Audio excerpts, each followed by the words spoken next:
Assalamualaikum warahmatullahi wabarakatuh. Selamat pagi siswa-siswi kelas 6. Hari ini kita melanjutkan pembelajaran kemarin mengenai globalisasi. Di bagian 2 untuk tema 4 ini ya, kita akan belajar mengenai pasokan listrik di era globalisasi. Seperti apa? Simak video ini baik-baik.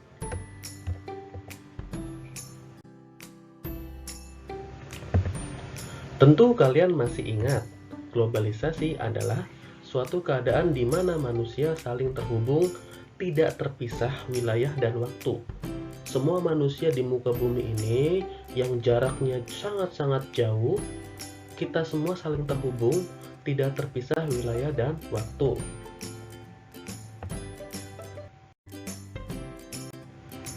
Peran penting listrik di era globalisasi. Nah, sekarang ya, kalau tadi pengertian globalisasi, sekarang peran penting listrik.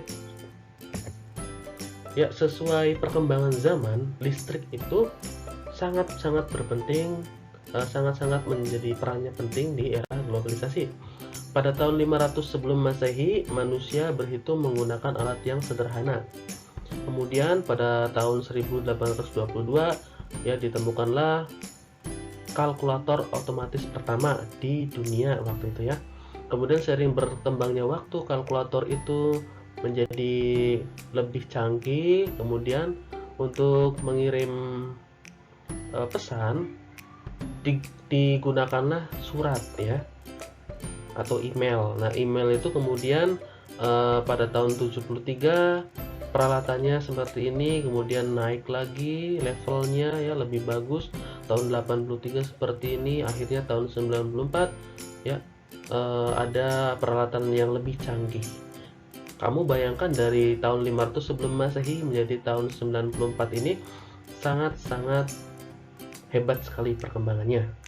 Tentunya listrik di sini dipakai ya untuk peralatan-peralatan yang canggih.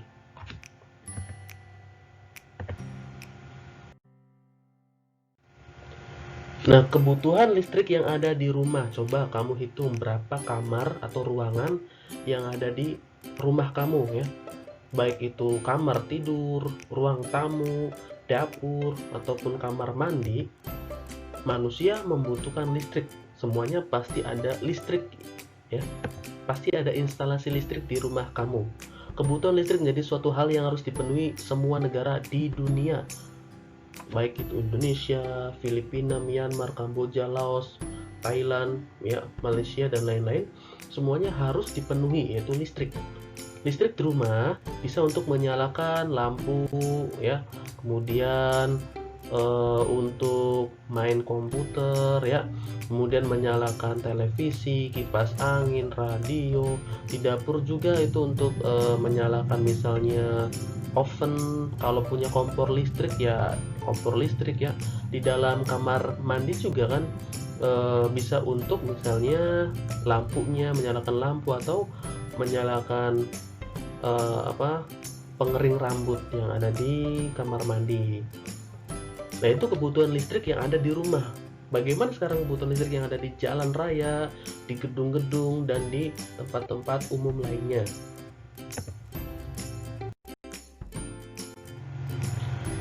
Nah, listrik dihasilkan di pusat pembangkit menggunakan beragam sumber energi.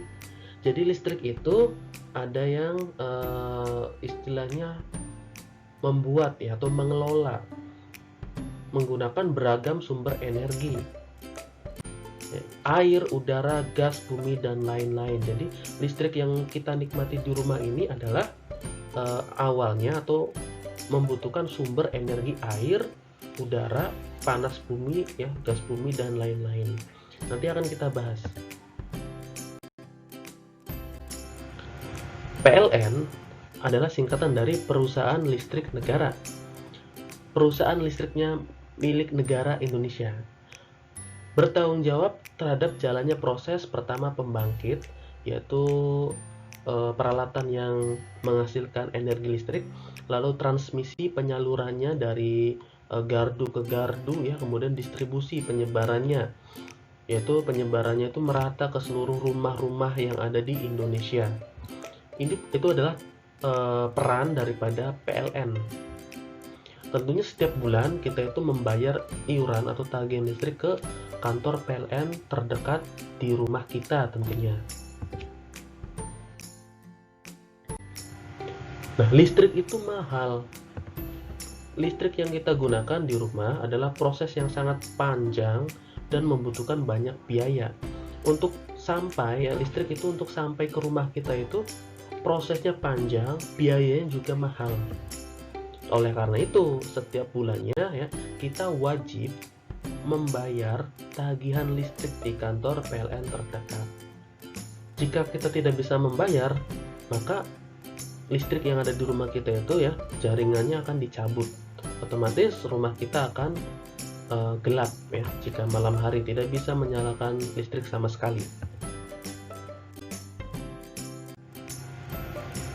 Nah, ada yang namanya PLTA. Nanti kalau ada ulangan dijawab ya. PLTA itu singkatan dari P-nya pembangkit, L-nya listrik, T-nya tenaga, A-nya air. Jadi pembangkit listrik tenaga air.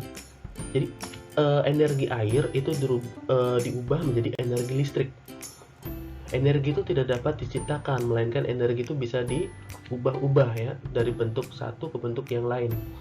Nah, energi air itu akan diubah menjadi energi listrik, yaitu biasanya di bendungan itu bendungan banyak ya, bendungan yang besar di kita itu misalnya bendungan Jatiluhur yang ada di Purwakarta. Itu di sini ada alat-alat yang disiapkan untuk menjadikan energi air ini yang dia menjadi energi listrik. Kira-kira prosesnya seperti ini ya. Air dari waduk itu bendungan tadi ya, atau sungai, masuk melalui pintu yang diatur oleh kartu pengaman. Jadi ada pintu di bawah bendungan tadi. Air itu akan masuk ya.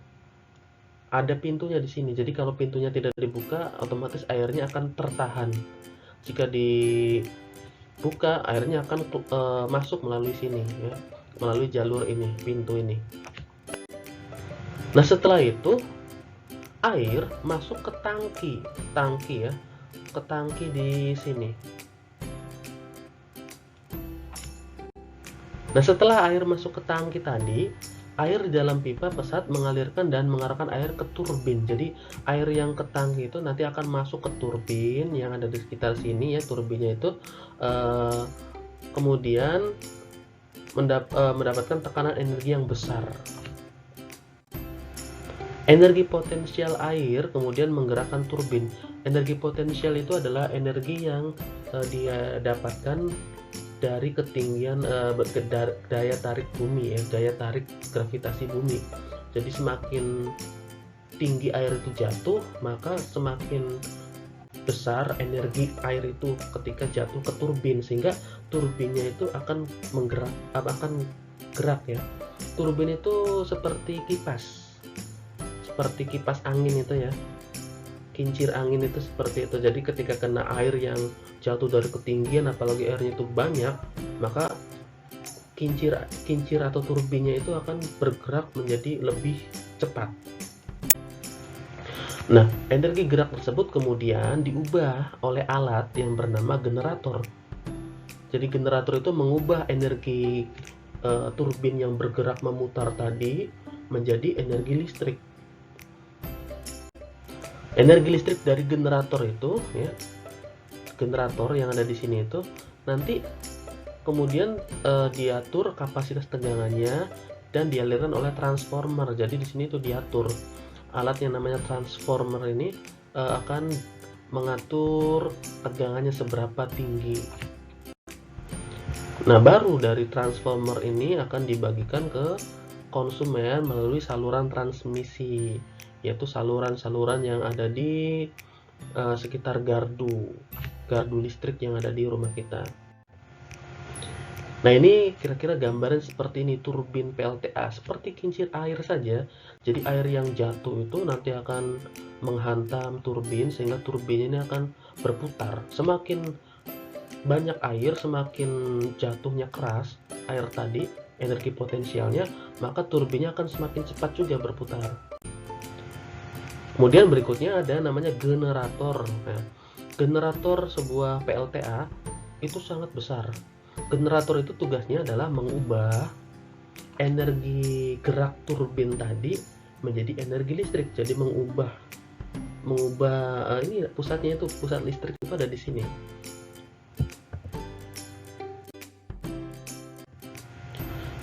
Tapi pernahkah kalian mengalami peristiwa mati lampu ya?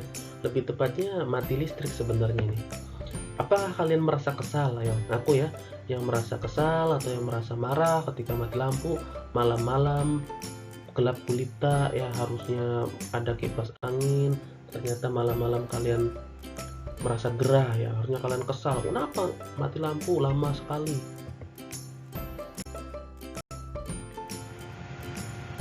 Memang di era globalisasi kebutuhan pasokan listrik wajib terpenuhi, apalagi di perkotaan ya.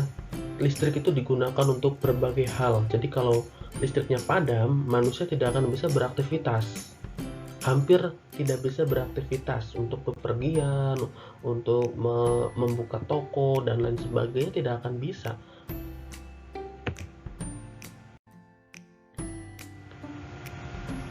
Nah, yang perlu kalian pahami adalah faktor-faktor penyebab mati lampu. Pertama, ketidaksiapan pembangkit, misalnya PLTA-nya bermasalah atau PLTU-nya bermasalah ya. Gangguan transmisi, yaitu gangguan-gangguan misalnya alat-alat yang ada di sekitar PLTA itu. Kemudian gangguan distribusi tadi, penyaluran misalnya gardunya itu koslet ya, kabelnya bisa jadi itu. Itu faktor-faktor penyebab mati lampu.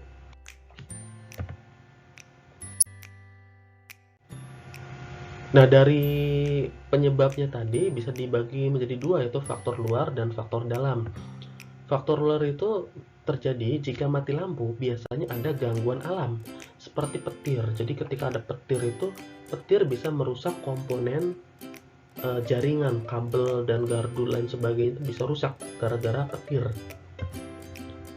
Pohon dan hewan yang menyentuh jaringan, biasanya ada burung-burung kan ya, burung-burung, bahkan kucing juga sempat itu ya menaiki gardu.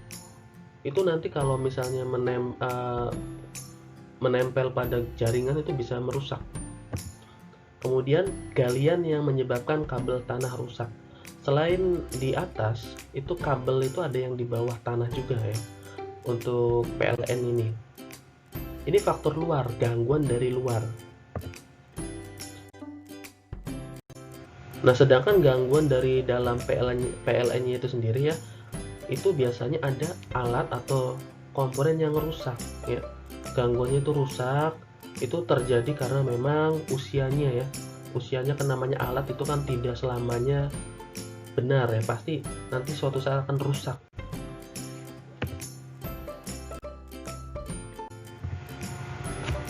Jika kalian merasa marah ketika terjadi mati lampu, coba lihat gambar ini ya. Ini adalah perjuangan petugas PLN untuk memperbaiki jaringan listrik dengan taruhan apa? Nyawa. Nyawa bagaimana Pak? Kabel listrik itu dipasang tinggi. Bahkan kalau misalnya suket ya, jaringan dengan tegangan listrik tinggi itu, menaranya sangat tinggi. Itu resikonya apa? Resikonya nyawa. Jika mereka jatuh, ya kemungkinan besar untuk selamatnya itu sangat kecil. Walaupun tidak jatuh, kalau mereka misalnya salah gitu, salah memegang atau salah mengambil tindakan, itu mereka bisa tersetrum dengan tegangan yang tinggi sekali. Nah, jangan bandingkan dengan kalian kalau pernah kesetrum, itu sangat kecil itu mungkin ya. Tapi kalau kalian langsung kesetrum di menaranya, itu sangat tinggi, berakibat sangat fatal, nyawa taruhannya. Jadi jangan kesal jika terjadi mati lampu ya. Itu tandanya kalau mati lampu berarti ada yang rusak, dan setiap ada kerusakan pasti mereka memperbaikinya. Oleh karena itu, stop pemborosan listrik. Butuh biaya dan pengorbanan yang besar dari petugas PLN untuk ketersediaan arus listrik. Jadi jangan sampai lampu di rumah itu menyala terus sampai siang hari, itu tidak boleh. Kesimpulan yang bisa kita ambil di pembelajaran hari ini adalah di era globalisasi, pasokan listrik sangat dibutuhkan di berbagai negara. Tidak boleh misalnya ada pemadaman listrik gitu ya. Tanpa listrik, manusia hampir tidak bisa melakukan aktivitas. Ya, memang kalau tidak ada lampu, ada lilin ya, tetapi kan kita tidak bisa melakukan aktivitas lainnya, tidak bisa maksimal. Listrik dihasilkan oleh PLTA, pembangkit listrik tenaga air. Salah satunya tenaga air, nanti ada tenaga selanjutnya. PLN adalah singkatan dari Perusahaan Listrik Negara, bertanggung jawab terhadap pasokan listrik di Indonesia. Ya, sekian pembahasan pembelajaran subtema 1 bagian 2. Pak Buya Heri, semoga bermanfaat. Wassalamualaikum warahmatullahi wabarakatuh.